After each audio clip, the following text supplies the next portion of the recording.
Stanley's denial of the Old Testament is the most subtle of the three that I discuss. So he doesn't claim that it isn't inspired or even that it gets Jesus wrong. His argument really has two major components.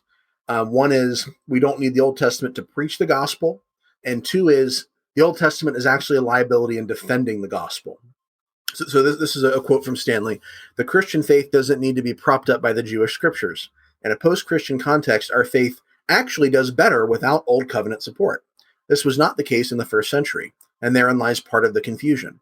The apostles appropriately leveraged the Old Testament to make their case to their Jewish brothers and sisters, but they typically did not leverage the Jewish scriptures to make their case to the Gentile world.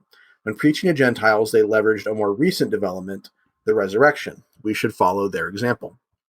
End quote. And ironically, one of the examples he uses of this, the apostles preaching to Gentiles in a different way, is Paul's sermon on Mars Hill, right?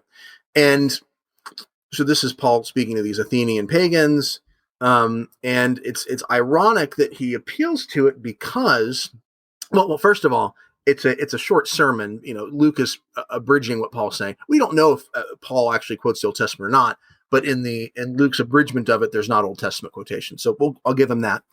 But what Paul does is he appeals to Old Testament teaching on things like, one creator God and humanity's shared lineage. This kind of God made out of one man, out of many, right?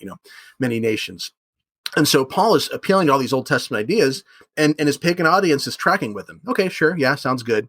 And then he starts talking about the resurrection, and then he gets laughed off the hill.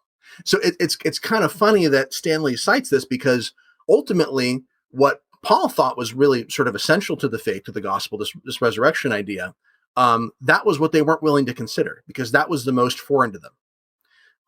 So anyway, it's ironic for that reason that Stanley uses this as a good example of how we should be preaching.